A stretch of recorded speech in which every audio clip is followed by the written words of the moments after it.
مکہ میں جب تک آپ رہے عذاب نہیں آیا.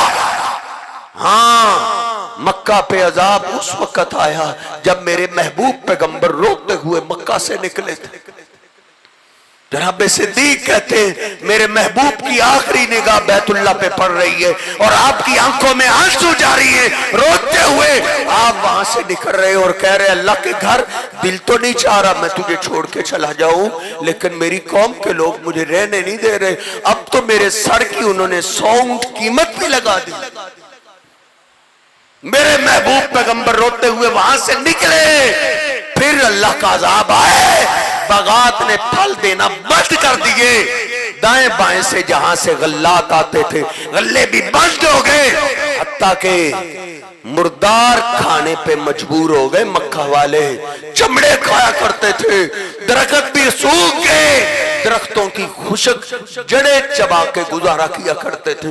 کہتے تھے بھوک کی شدت کا عالم یہ تھا ہم اوپر دیکھتے ہمیں آسمان نظر نہیں آتا تھا دھواں ہی دھواں نظر آتا تھا.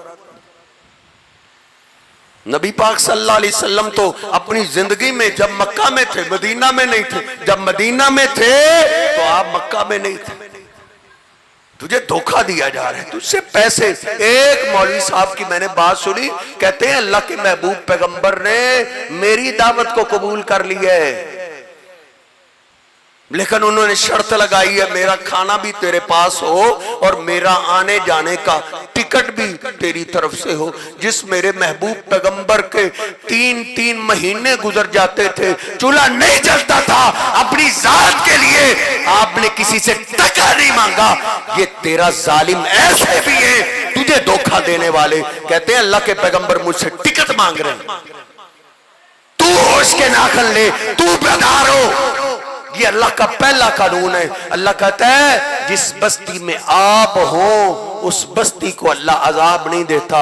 اور دوسرا اللہ کا قانون اللہ نے کیا ذکر کیا ہے وَمَا كَانَ اللَّهُ مُعَذِّبَهُمْ وَهُمْ يَسْتَغْفِرُونَ.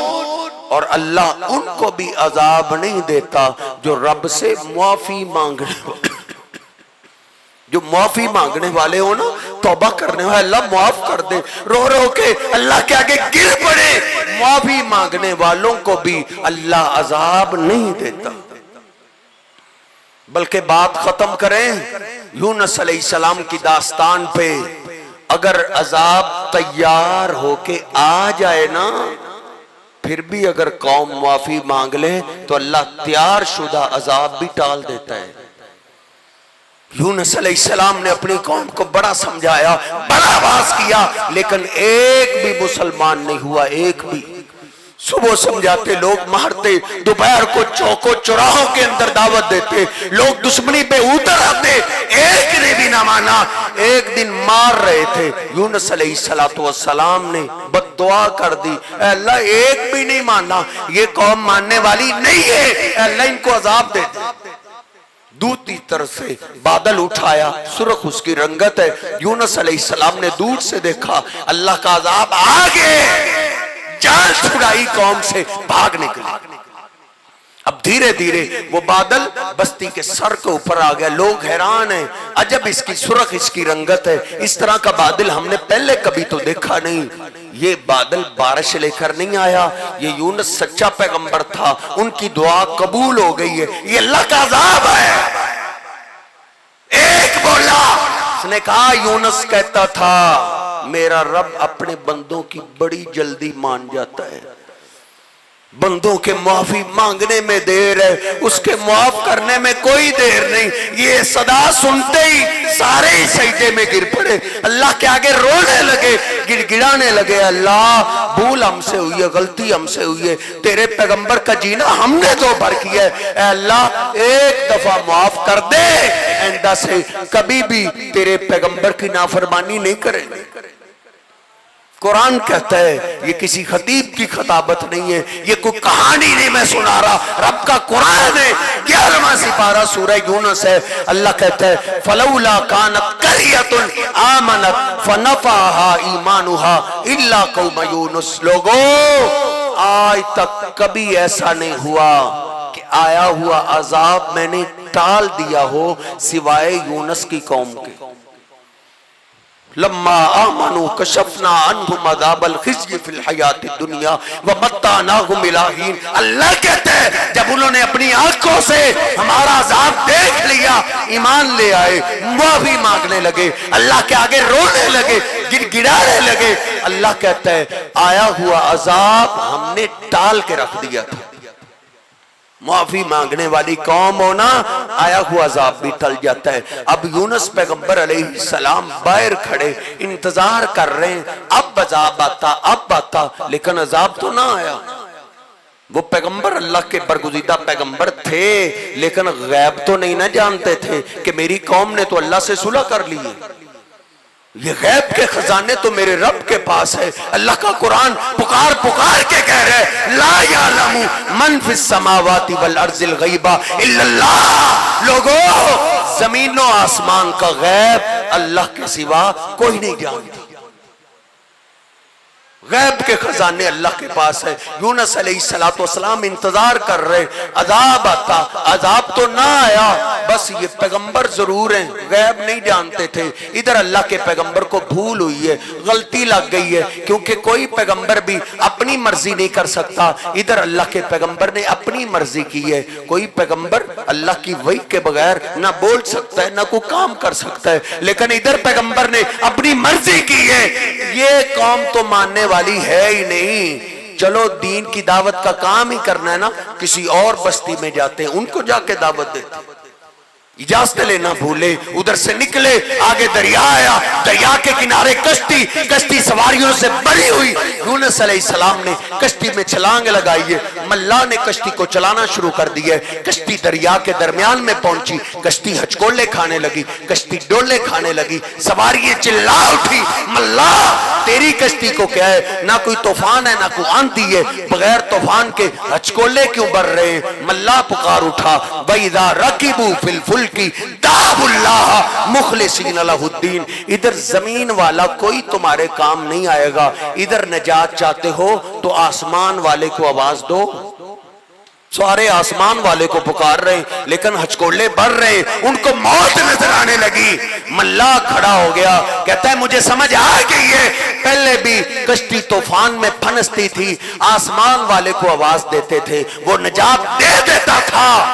آج آسمان والے کو پکارنے سے بھی نجات نہیں مل رہی. لگتا ہے ہماری کشتی میں وہ آیا ہے جس کو آسمان والا پار نہیں کرنا چاہتا. وہ کون ہے؟ اس نے تو مرنا ہی مرنا ہے, اس نے تو ڈوبنا ہی ڈوبنا ہے, وہ ہمیں تو نہ لے ڈوبے. کوئی بھی نہ اٹھا.